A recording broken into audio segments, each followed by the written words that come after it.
Hello friends, എല്ലാവർക്കും ശലഭ സന്തോഷ് എന്ന YouTube ചാനലിലേക്ക് സ്വാഗതം. എൻ്റെ പേര് സിന്ധ്യ സന്തോഷ്. ഞാനിന്നിവിടെ വന്നിരിക്കുന്നത് കോട്ടയം സ്റ്റൈൽ മീൻകറിയുടെ ഒരു റെസിപ്പിയുമായിട്ടാണ്. അപ്പോൾ ഈ മീൻകറി നമുക്ക് എങ്ങനെ തയ്യാറാക്കാമെന്ന് നോക്കാം. അതിനു മുന്നേ എൻ്റെ ചാനൽ സബ്സ്ക്രൈബ് ചെയ്തിട്ടില്ലാത്തവർ പ്ലീസ് ഒന്ന് സബ്സ്ക്രൈബ് ചെയ്ത് സപ്പോർട്ട് ചെയ്യണേ. അപ്പോൾ എല്ലാവർക്കും ഒരിക്കൽ കൂടി എൻ്റെ ചാനലിലേക്ക് സ്വാഗതം. ഈ മീൻകറി തയ്യാറാക്കുന്നതിന് വേണ്ടിയിട്ട് ഞാനൊരു മൺചട്ടി ചൂടാകാൻ വെച്ചിട്ടുണ്ട്. ചൂടായ ചട്ടിയിലേക്ക് ഇനി കുറച്ച് കൂടുതൽ അളവിൽ വെളിച്ചെണ്ണ ഒഴിച്ചു കൊടുക്കണം. എണ്ണ ചൂടായി വരുമ്പോൾ ഇനി ഇതിലേക്ക് ചേർക്കേണ്ടത് 1 ടീസ്പൂൺ അളവിൽ കടുകാണ്. അതുപോലെ തന്നെ 1/4 ടീസ്പൂൺ അളവിൽ ഉലുവയും ചേർത്ത് കൊടുക്കണം. ഇത് നന്നായി ഒന്ന് പൊട്ടി വരുമ്പോൾ ഒരു ചെറിയ കഷ്ണം ഇഞ്ചിയും 6-7 വെളുത്തുള്ളി അരിഞ്ഞതും കൂടി ഇട്ട് കൊടുത്ത് ഒന്ന് വഴറ്റി കൊടുക്കുക. ഇനി ഇതിലേക്ക് ചേർക്കേണ്ടത് 15 ചെറിയ ഉള്ളി അരിഞ്ഞതാണ്. ഇതും കൂടി ഇട്ടുകൊടുത്ത് നന്നായി വഴറ്റിയെടുക്കണം. ഇനി ഇതിലേക്ക് ചേർക്കേണ്ടത് കറിവേപ്പിലയാണ്.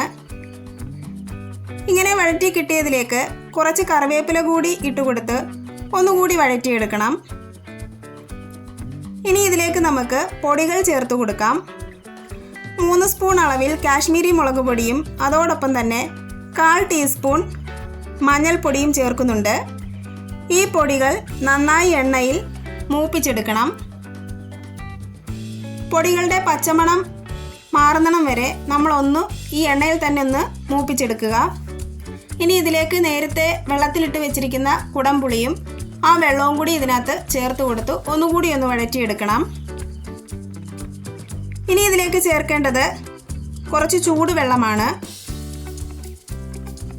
അപ്പോൾ ആവശ്യത്തിനുള്ള ചൂടുവെള്ളം നമ്മൾ ഇതിലേക്ക് ചേർത്ത് കൊടുക്കണം.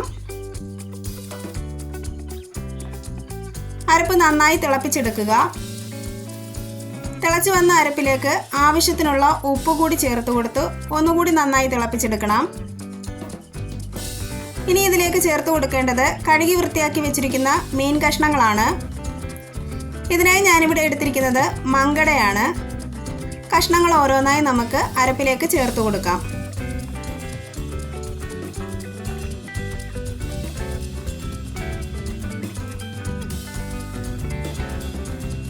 അപ്പോൾ മീനും അരപ്പും എല്ലാം നന്നായി തിളച്ച് റെഡിയായി വരുമ്പോൾ അതിൻ്റെ മുകളിലേക്ക് 2 തണ്ട് കറിവേപ്പിലയും അല്പം വെളിച്ചെണ്ണയും തൂക്കി കൊടുക്കുക.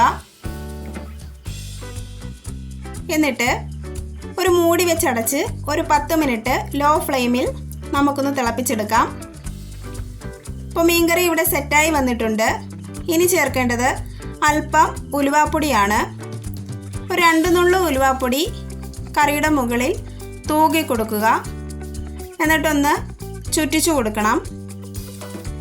വളരെ ടേസ്റ്റി ആയിട്ടുള്ള കോട്ടയം സ്റ്റൈൽ മീൻകറി ഇവിടെ റെഡിയായി വന്നിട്ടുണ്ട്.